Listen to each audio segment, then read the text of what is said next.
Good morning. Did you miss me yesterday? I didn't do a video yesterday. I don't know. I woke up.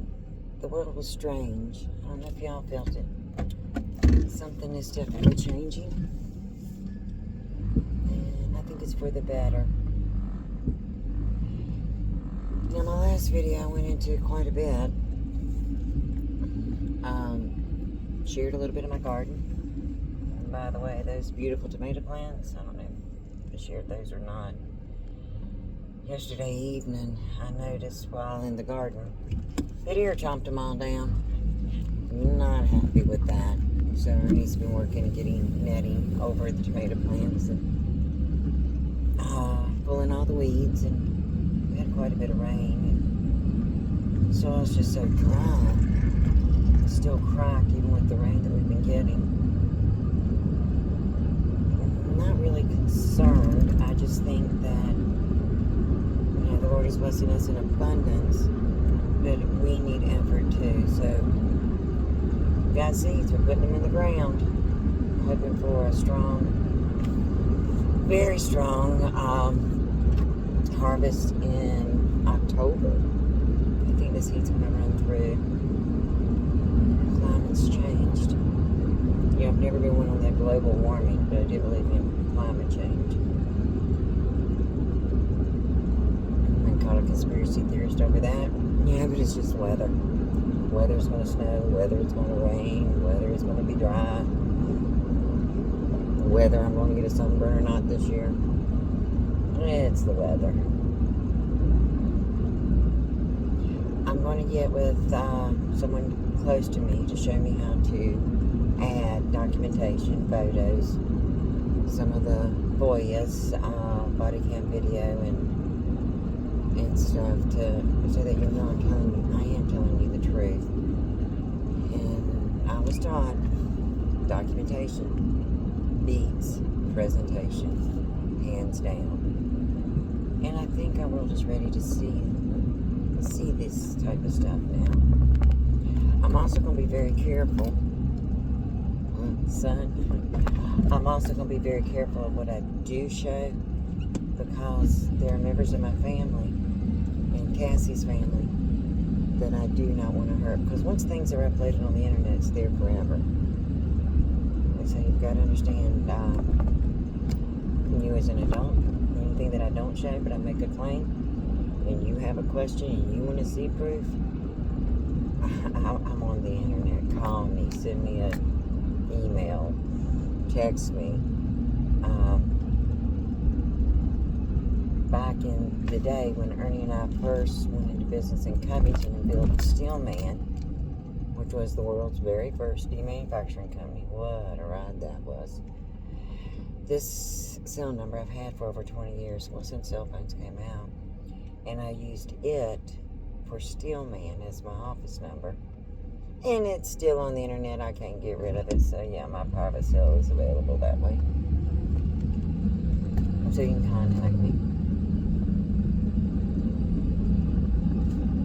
In 2017, 2018, I was doing a lot of volunteer work in Covington, Old Town Covington, attending all the council meetings, being very boisterous about how our itty-bitties, our 4-year-olds through 8-year-olds were being put on so many pharmaceuticals for behavioral issues. And I just felt there was a better way to do it besides pharmaceuticals. Then we found out Northam had released funding for the opioid crisis. And Kevin Hall, past sheriff, past president of the Virginia Sheriff's Association, he'd been in office. He served 9.5 years. He also ran the drug task force. Now Moore does. Sheriff Moore. But anyway, previous Sheriff Kevin Hall wanted 100% of the funds going into his department, the Sheriff's Department. That concerned me dearly, because we also have a police department in Covington and in Clifton Forge. And those officers also put their lives on the line. They fought this war on drugs. They went through everything our drug task force went through. In fact, drug task force is made up of members of each of the departments, not just deputies. So, the Sheriff's Department was working on a DOS system. I'm getting ready to park. And it was old and outdated, and getting information of the DOS system to divide it up of where the drug arrest came from would have took a lot of time. You had to hire somebody. I mean, it was just a cluster. So being aware of this and my ability to data search, I dropped you. And I lost my stylus off my phone. Wow. Told you, you're getting just me. Anyway, I do have ability to do deep research. I see patterns and numbers and things just appear to me, and I've been this way since I was a child. So, I went to Tom Sabon and made the offer that I'd work with Chief Smith because Anthony Morgan had already left. You know, this is 2018. Oh, man. Losing Anthony was, when he resigned, broke my heart. Broke a lot of people's heart. I mean, that was the time we actually had hope. But anyway, so we've got Chief Smith now and Kevin Hall, and they both agreed. Kevin agreed to release his 9.5 years of all, and I wanted warrants served. The reason why I wanted warrants served is because the state of Virginia, and it's about the money, they were releasing all this money, and if we just went on actual arrest, then the money wouldn't have been divided fairly. So I met with Kevin and Jill had printed out everything. They agreed to this, and I still have those documents. I've only shared them once, and I didn't share what was in it. I did see City Council one evening, and to speak to Tom Sabal in private of what I'd found. But I found a pattern. So I did divide it up. I know up to 2018, backdating 9.5 years, what was actually going on in our communities by those warrants that were served. And there was a definite pattern. And after I met with City Council and our city attorney, when I told him exactly what years would have an increase in what drugs, whether it be meth, fentanyl, marijuana, heroin, or cocaine, I knew when the arrest would take place because there was a definite pattern. And it wasn't always at election time. That's what Mayor Zabal, he thought, it would be at election time, but it wasn't. So I did all that work, and even though I never followed through with it because what I'd found was very discerning, it pointed fingers back at our justice system, not at our people. I want to say this again. Listen. It pointed the finger at our justice system, not our people. Sad. And after all my work and research and stuff in what was going on in our pre-K, up through our 4th graders, and running the numbers, and I've got that too, the amount of our children that are on behavioral drugs, uppers and downers. Some of them were on enough that it'd take down a grown man. It wasn't being monitored by our physicians. Anyway, I felt in my heart, and that's why I stepped out and stepped loud, that we were manufacturing future addicts and drug dealers and manufacturers of drugs, illicit drugs, starting in our pre-K level. It's there. It's in black and white when you look at the numbers. And it points right back at our justice system. Now, with that being said, following the money, following the charts, following the spreadsheets, a lot of people think I hate cops. I don't. We need them. Because there's evil in this world. We need good men and women that go into law enforcement to serve and protect. Sad part is too many of them are going in to make that money. Also to satisfy urges of abuse towards others.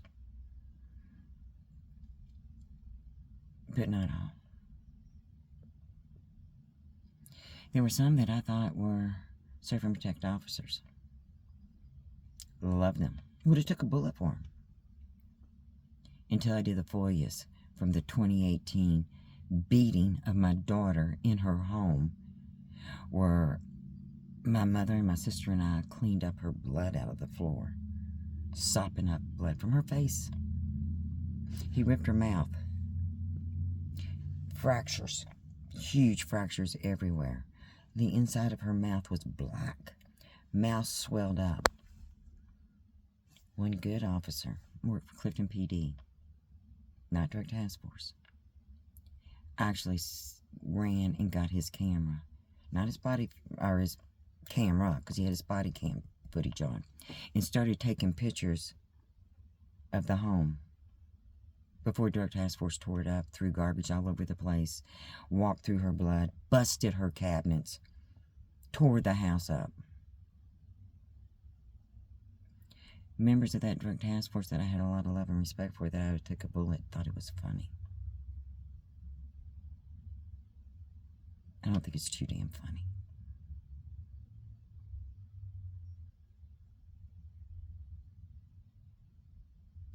Jason did this in front of 2 of her babies.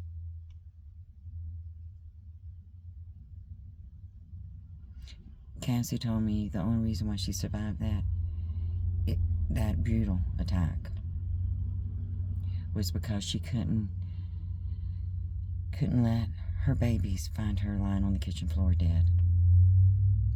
She couldn't do that. She loved her children with every ounce of her. I mentioned about the safe home employee, I'm not angry anymore. But they knew all this was going on. They blamed her. When the victim is being blamed, we got a problem in society. So don't Bible thump me. I'm not going to hear it. When our babies from 4 years old and up, once they start our school systems, are being put on behavioral drugs, which, by the way, on that night in 2018 that Jason did this to her, the next day, officers were there to test these children. And it was horrible. And my husband, Ernie, asked the officer about, because Cassie had one of her children's behavioral drugs, that if Cassie and his daddy had taken him off these behavioral drugs, she'd have been charged with medical neglect. She couldn't go holistic with treatment. And so when Ernie made a comment to an officer who's no longer with any law enforcement, not a good guy, about these drugs, because another officer took the child's behavioral drugs. Ritalin and Adderall, it's addictive. And he says, this other officer told Ernie, I never put my kids on that shit. Yet they have no problem doing ours. Pretty sad. All right, what time is it? I'm going to finish this tonight. I'm going to go ahead and upload this one. And then we're going to finish tonight. I've got a lot of gardening work to do in that. And I'll have to watch this, remind where I'm at. Y'all have a blessed day. And remember, this is not about division, hate, attacking anyone. This is about shining the light. This is about me trying to let you know what we're up against and how we, as children of the Most High, need to proceed forward, in my opinion. I love you. Y'all have a wonderful day. Plant them seeds. Bye-bye.